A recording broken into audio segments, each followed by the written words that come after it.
দর্শক, দীর্ঘদিন আত্মগোপনে থাকার পর অবশেষে গ্রেপ্তার হলেন সাবেক শিক্ষামন্ত্রী দীপুমণি।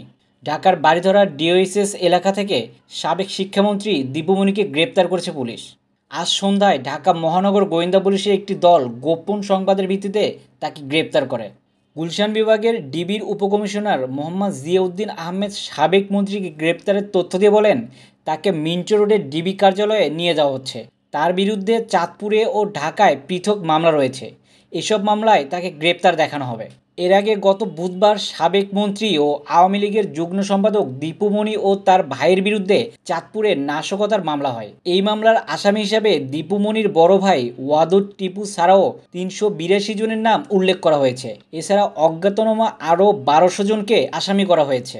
বাংলাদেশের প্রথম নারী পররাষ্ট্র ও শিক্ষামন্ত্রী দীপুমণি ২০০৮ সাল থেকে চাঁদপুর ৩ আসনের সংসদ সদস্য ছিলেন।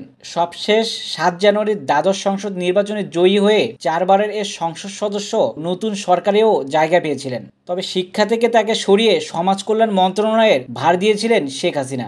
ছাত্র জনতার তুমুল গণ আন্দোলনে শেখ হাসিনা সরকারের পতনের পর অন্যান্য মন্ত্রী ও আওয়ামী লীগের নেতাকর্মীদের মতো দলের যুগ্ম সাধারণ সম্পাদক দীপুমণিও প্রকাশ্যে ছিলেন না। তিনি ছিলেন আত্মগোপনে। সরকার পতনের ২ সপ্তাহের মাথায় আজ তাকে গ্রেপ্তার করা হয়।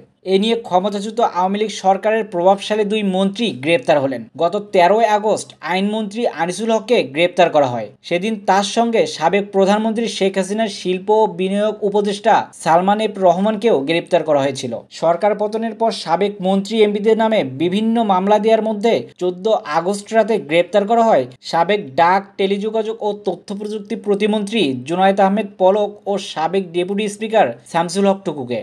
ছাত্র জনতার প্রবল আন্দোলনের মুখে ৫ আগস্ট শেখ হাসিনার পতনের পর দিশেহারা আওয়ামী লীগের এমপি, মন্ত্রী ও বিভিন্ন পদধারী নেতাকর্মীদের কেউ কেউ দেশ ছাড়তে পারলেও বেশিরভাগই থেকে যান দেশে। তাদের অধিকাংশই গা ঢাকা দিয়ে রয়েছেন। আর ক্ষমতার পালাবদলের পর আন্দোলন ঘিরে সহিংসতা ও প্রাণহানির জন্য সাবেক প্রধানমন্ত্রী শেখ হাসিনা ও তার দলের নেতাকর্মীদের বিভিন্ন থানায় মামলা দেওয়া হচ্ছে। যেসব মামলায় ইতোমধ্যে গ্রেপ্তারও শুরু হয়েছে।